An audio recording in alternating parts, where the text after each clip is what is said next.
안녕하세요. 저는 65살의 아들 하나 둔 엄마입니다. 제가 겪게 된 사연을 여러분께 풀어보려 하니 벌써 눈물부터 나려 하네요. 제 아들은 어렸을 때부터 뇌성마비를 가지고 있었어요. 그러다 보니 함께 살면서 어려운 부분이 정말 많았죠. 그래도 힘 닿는 데까지 남편과 함께 아들이 좋아지기만 바라며 열심히 치료받았습니다. 많은 돈들이 들어갔죠. 그래도 저희가 할 수 있는 부분에서는 최선을 다했고 많은 것들을 알아듣기가 아직도 힘들지만 그래도 의사소통이 가능할 정도로 대화를 할 수가 있습니다. 정말 알게 모르게 눈물도 많이 흘렸어요. 어렸을 적 뇌성마비인 아들과 함께 걸어가고 있으면 비슷한 또래의 아이들이 자기 엄마에게 저 아이는 왜 이상하게 걸으면서 말도 못하냐고 물어볼 때가 정말 많이 있었죠. 아이들은 감정을 숨기지 않잖아요. 보이면 보이는 대로 솔직하게 말하는 스타일이라 그냥 넘어갈 순 있지만 부모님들의 행동이 제 가슴을 너무 아프게 했어요. 제 아들이 장애를 가지고 태어나고 싶어서 그런 것도 아닌데 근처에 지나가기만 하면 아이들을 숨기며 쳐다보지 말라고 이상한 눈빛으로 거리를 두는 부모들과 마주할 때 정말 가슴이 찢어질 정도로 많이 힘들었어요. 그래서 집에 와서 정말 많이 눈물을 흘렸죠. 아이들이 뛰놀던 광장을 한번 간 적이 있었는데 제 아이가 제대로 된 걸음을 할 수가 없어 쩔뚝거리며 또래 아이들한테 웃으면서 다가가면 이상한 눈빛으로 쳐다보면서 피하기 일쑤였죠. 남들과 다르다고 차별받고 있던 제 아들이 너무나 불쌍했어요.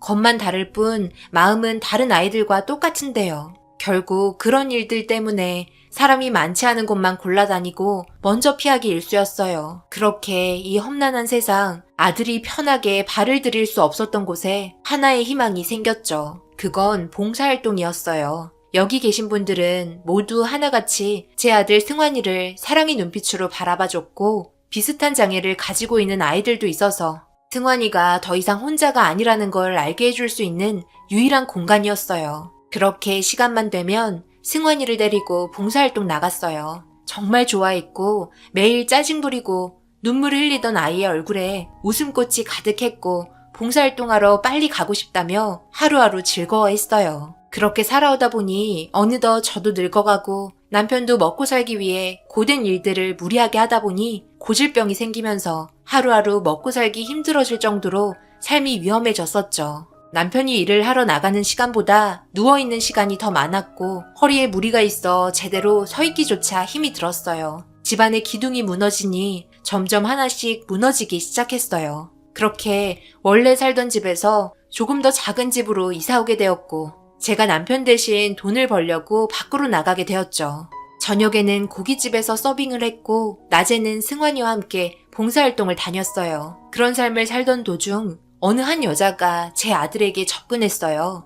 웃으면서 서로 대화를 하면서 같이 봉사활동을 하고 있는데 그 모습이 참 보기 좋았죠. 한 번도 본 적 없었던 얼굴이라 궁금해서 다가가게 되었고 저를 보며 천사 같은 웃음으로 제 인사를 받아주길래 내 아들이 정상이었다면 이런 이쁘고 착한 여자와 행복하게 살 수 있었을 텐데 생각하며 그 여자와 함께 이런저런 대화를 나눴습니다. 인성 좋고 예의 바르고 거의 매일 봉사활동 온다며 주변 분들께도 좋은 인상을 심어주었었죠. 워낙 잘해주다 보니 제 아들도 봉사활동만 가면 그 여자 옆에부터 떨어지지 않았어요. 잘 알아들을 수 없는 말로 이야기하는데 하나도 빠짐없이 들어주려고 진지하게 듣고 있었고 그런 모습을 멀리서 바라보고 있는데 기분이 정말 좋았네요. 우리 아들 꼴의 남자라고 이쁜 여자 좋아하는 건 다 똑같나 봐요. 집에 와서도 같이 찍은 사진만 바라보고 있고 나중에는 서로 전화번호까지 주고받으며 집에서 문자로 대화하기까지 했네요. 아들에게 삶의 활력소를 주고 있어서 그런 점이 너무 고마워. 없는 형편이지만 그래도 좋은 거 먹이고 싶어 소고기집 데려갔어요. 완강하게 거부했지만 제 마음이 그렇게 행동하고 있었네요. 알고 보니 다른 지역에서 부모님들도 봉사활동을 하고 있다면서 대화를 이어나갔고 제 아들은 잘 구운 소고기를 소진 씨에게 얹어주며 많이 먹으라고 웃으면서 바라보고 있었습니다. 제 아들에 대해 칭찬도 많이 해주고 봉사활동 오는 게 즐겁다며 그야말로 꽃보다 아름다운 마음을 보여줬어요. 그렇게 알고 지낸 지 1년 정도 지났을 무렵 아들 입에서 결혼하고 싶다는 말이 나왔고 저는 당황하고 말았죠. 소진 씨가 봉사활동에 안 나올 때는 우울해하고 불안해하고 슬퍼했습니다. 정신적으로 많은 의지를 하고 있었던 것 같았어요. 그렇게 한 달 정도 얼굴을 본 적도 없었고 연락도 되지 않았죠. 제 아들은 속이 타들어가는지 눈물을 흘릴 때도 있었고요. 그러다 다음 봉사활동 때 소진 씨가 저희 앞에 나타났고 알고 보니 아들이 소진 씨에게 결혼하고 싶다며 고백을 했더라고요. 그때 당시 너무 당황스러워 당장 답을 주지 못했고 어떻게 앞에 나타나야 할지 몰라 정신적으로 정말 많이 힘들었다며 자신의 심정을 저에게 몰래 알려주었어요. 그런 상황을 듣게 되니 정말 난감했을 것 같아 미안하다는 말만 했어요. 그런데 소진 씨가 저에게 건넨 말은 정말 충격이었어요. 자신도 제 아들을 사랑하고 있다며 믿을 수 없는 말을 꺼내기 시작했고 아무래도 장애가 있기 때문에 부모님 설득하는데 문제가 생겨 오랜만에 나오게 되었답니다. 정말 당황했죠. 상상도 못했던 말을 뱉었으니까요. 납득을 할 수 없었습니다. 착하고 이쁘고 뭐 하나 부족할 것 없는 여자가 가진 거 없는 저희 집안과 장애가 있는 아들이 뭐가 좋다고 제 아들이 한 고백을 받아준 건지 이해할 수 없었어요. 그런데 우리 아들의 마음속에 진실을 보게 되었을 때 눈빛으로 모든 걸 읽을 수 있었다며 진지하게 대화를 이어나갔습니다. 그런데 잠시 뒤 검은색 외제차가 저희 앞에 멈췄고 차 안에서 내린 부부는 저희 쪽을 바라보더니 웃으면서 소진 씨의 이름을 불렀어요. 그때 알았죠. 소진 씨 부모님이었다는 걸. 선글라스를 벗고 제 앞으로 다가와 정중하게 인사를 하시면서 자기 딸에게 많은 얘기 들었다며 얘기하시는데 저희 가족과는 사는 것 자체가 다른 분들 같았습니다. 겉모습에서부터 풍기는 게 달랐죠. 소진 씨는 저를 자기 부모님께 소개를 시켜주면서 제 아들에게 팔짱을 끼며 좋은 관계를 유지하고 있다는 모습을 보여주었어요. 당황했죠. 소진 씨의 행동에 아들은 그저 좋다고 해볼래해서는 소진 씨를 사랑스러운 눈빛으로 바라보고 있었네요. 저희 모두 근처 카페에 앉아 진지하게 대화를 이어나갔어요. 믿기 힘든 상황들이 이어졌기 때문이죠. 소진 씨의 마음은 제가 볼 때 우리 아들이 불쌍해서 동정으로 나오는 마음 같아요. 사랑과는 전혀 다른 감정이죠. 아마 다른 지역 가면 금세 잊어버릴 거예요. 그러니 우리 아들이 고백한 점에 대해서 너무 깊게 생각하지 않으셨으면 좋겠어요. 아니요, 절대 그렇지 않아요. 저 어린 나이 아니고 먹을 만큼 나이 먹은 여자예요. 그런 거 판단 못하지 않는다고요. 저는 승환 씨의 겉모습이 아닌 마음을 보고 감동했어요. 자신의 상태가 어떤지 알고 있음에도 그런 용기를 내서 저에게 고백한 사람은 승환 씨가 처음이거든요. 밖에 길거리 다니는 사람들도 고백하는 게 쉽진 않잖아요. 그런데 그걸 승환 씨가 자신을 잘 알고 있으면서도 저에게 고백했다는 게 너무 큰 감동으로 다가왔어요. 그 모습이 너무 좋았고 제 감정을 부모님께 설명하는데 꽤 많은 시간이 걸리게 되었어요. 제가 하는 얘기들 그냥 아무 감정 없이 장난으로 하는 거 아니에요. 정말 진지하게 승환 씨와의 미래를 생각하며 대화하고 있는 거라고요. 그러니 무조건 안 된다고 문 닫으려 하지 마시고 진지하게 생각해 주셨으면 좋겠어요. 무슨 문제 있는 거 아니죠? 우리 아들처럼 신체적으로 어디에 장애가 있지도 않은데 굳이 고생을 사서 하시려고 하는지 저는 도저히 이해할 수가 없네요. 제 말이 무슨 의미인지 다들 잘 아실 거예요. 제 아들과 결혼해 준다면 저야 소원이 없겠죠. 하지만 제가 소진 씨의 부모님이라면 상황은 달랐을 것 같아요. 편한 길 놔두고 고생하면서 살게 하고 싶진 않으니까요. 그래요. 하시는 얘기 다 맞는 말입니다. 하지만 하나 다른 게 있네요. 승환 씨 어머니께서 하신 얘기는 아드님의 생각은 전혀 반영하지 않고 승환 씨 어머니의 개인적인 생각만 하시는 거잖아요. 다 큰 성인들이고 서로의 의견을 존중해줘야 한다고 생각합니다. 그래서 저희는 우리 딸의 의견을 존중해 준 거고 알아서 결정하도록 보고 있는 겁니다. 저희가 여기까지 오는 동안 그냥 아무 생각 없이 온 거 아닙니다. 오랜 기간 대화했고 언성이 높아질 때도 있었죠. 정상적인 사람들도 서로 마음이 안 맞는다고 이혼하는 판국에 과연 저희들이 마음에 들어하는 사람과 결혼시키는 게 맞는 걸까요? 아니면 자녀들이 행복할 수 있도록 그 길을 잘 만들어주는 게 맞는 걸까요? 제 말이 무슨 뜻인지 잘 알고 계실 텐데요.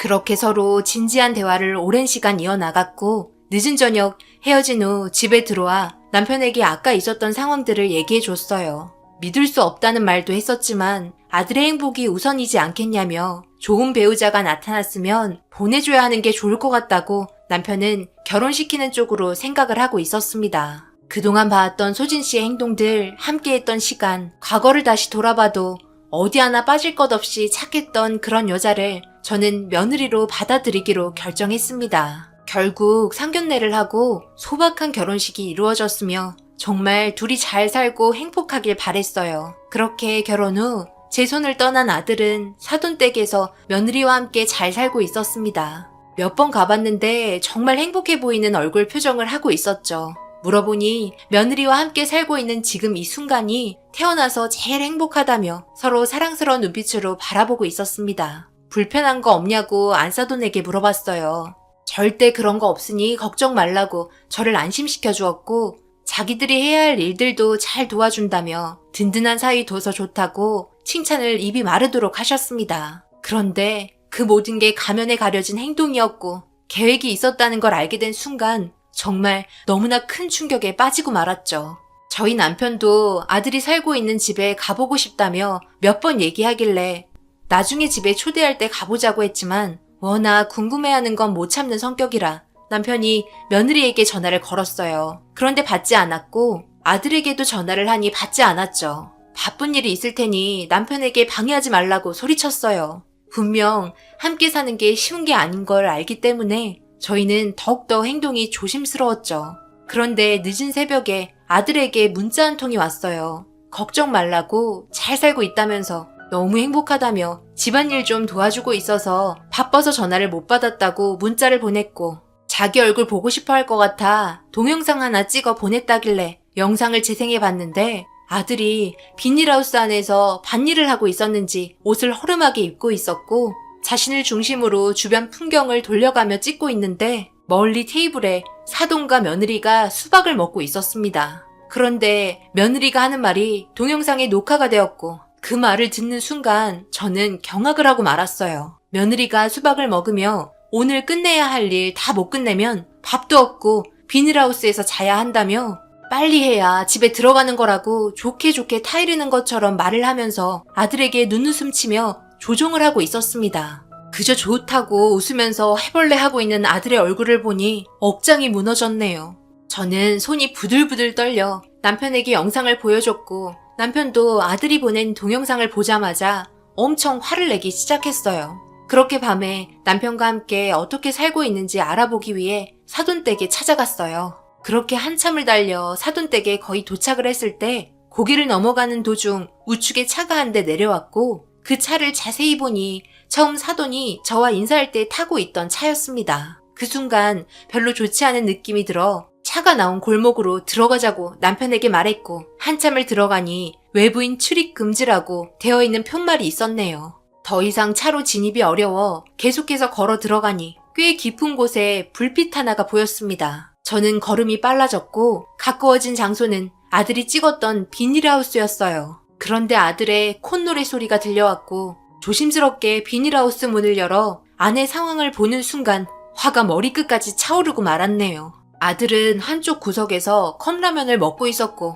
바닥에는 매트리스 하나가 있었습니다. 급하게 라면을 먹곤 미처 끝내지 못한 밭일을 콧노래 부르며 묵묵히 하고 있었네요. 정말 억장이 무너지고 가슴이 찢어질 것만 같았어요. 이런 삶을 살게 하려고 결혼시킨 게 아닌데 제가 상상했던 거와는 너무나 다른 삶을 살고 있는 아들을 보니 눈물이 흐르고 말았습니다. 그렇게 남편과 문을 박차고 들어가려고 하는 순간 며느리의 목소리가 들려왔어요. 저희는 순간적으로 몸을 숨겼고 알고 보니 비닐하우스가 몇십 채는 있었습니다. 반대편 비닐하우스에서 며느리가 나왔는데 다른 남자의 팔짱을 끼고 있더라고요. 그 상황을 보니 너무나 당황했고 손을 덜덜 떨면서 침을 삼키며 영상을 찍기 시작했어요. 여보, 언제까지 할 거야? 빨리 집에 들어가야지. 오늘도 여기서 자야 할 것 같네. 컵라면 먹을 시간에 빨리 끝내고 집에 가겠다. 그래도 우리 남편이 있어서 내가 너무 든든한 거 알지? 사랑해 여보. 당신밖에 없어. 당신이 우리 집에 들어와서 정말 너무 편해졌잖아. 그럼 나는 이모부랑 먼저 집에 내려가 있을 테니까 오늘은 그냥 여기서 자고 내일 집에 가든지 하자. 알겠지? 한 달 동안 못 들어왔잖아. 좀 씻어야지. 냄새 난다. 내일은 부모님께 잘 말해서 삼겹살 먹게 해줄게. 알았지? 그리고 어머님께 전화하지 마. 괜히 걱정하시잖아. 며느리는 아들을 칭찬해주면서 기분 좋게 상황을 만들어 계속해서 밭일을 시키고 있었습니다. 너무나도 화가 나는 순간 허리를 굽히고 밭일을 하고 있던 아들 앞에서 며느리는 이모부라고 말했던 남자와 입을 맞추며 스킨십을 하고 있었습니다. 그걸 아들은 못 봤지만 뭐가 좋은지 몸이 힘든지도 모르고 일을 하고 있었네요. 너무나 화가 나고 며느리가 집에 가려고 내려가는 순간 사정없이 머리채를 잡고 흔들어댔습니다. 갑자기 제가 나타나자 놀랬는지 비명을 질렀고 옆에 있던 남자도 순간적인 행동들로 인해 털썩 주저앉아 버렸죠. 남편은 바로 경찰에 신고부터 했어요. 며느리는 제가 생각하는 그런 거 절대 아니라며 부인했지만 모든 게 영상으로 녹화가 되어 있었고 정말 사랑해서가 아닌 다른 목적으로 이용하기 위해 의도적으로 접근해서 결혼했다는 걸 알 수 있었죠. 너무 화가 치밀어 그냥 넘어갈 수 있는 상황이 아니라 밭에 뿌리려고 준비해둔 거름인지 소똥이 엄청 많이 쌓여 있길래 바가지가 꽂혀 있는 걸 꺼내서 한 바가지 크게 푼 다음 며느리 얼굴에 질근질근 문질러 줬네요. 옆에 있던 그 남자에게도 똑같이 해줬습니다. 그 남자가 화가 머리 끝까지 났는지 저와 남편을 밀쳤고 허리도 아픈 남편이 제가 밀쳐지면서 넘어지는 모습을 보자 그 남자를 들어 소똥이 쌓여있는 곳에 들어 맺혔습니다. 순식간에 난리가 난 상황에 경찰이 오고 이 사실을 듣게 된 사돈이 헐레벌떡 뛰어왔지만 결과를 뒤집을 순 없었죠.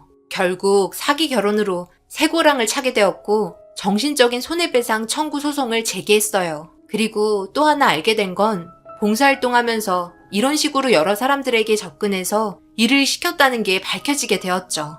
정말 너무 황당하고 어이가 없었습니다. 아들은 그저 진심으로 사랑했던 여자 때문에 자기 몸 불편한 것도 있고 열심히 일해준 것밖에 없는데 그저 장애가 있다고 이렇게까지 취급을 받아야 하는 건지 너무나 가슴이 아팠습니다. 뇌성마비라고 해서 모자라거나 하지 않습니다. 공부도 잘했고 지식도 많아요. 아들도 그 여자를 사랑해서 선택한 일이었고 그 여자가 자기에게 살갑게 다가와 잘해주는 게 너무나 좋아서 자기 의지대로 했던 일이었습니다. 요즘엔 봉사활동도 나가지 않고 집에서 우울하게 하루하루 보내고 있습니다. 시간이 좀 필요할 것 같지만 금세 다시 일어날 수 있을 거라 생각합니다. 그 나쁜 사람들, 제 아들에게 한 행동 평생 벌 받았으면 좋겠습니다. 제 사연 읽어주신 분들 오늘 하루도 힘내시고 언제나 활기찬 하루 보내시길 기원합니다. 감사합니다.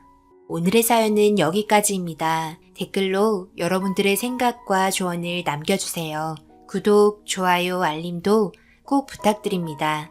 저는 다음 영상으로 찾아뵙겠습니다. 감사합니다.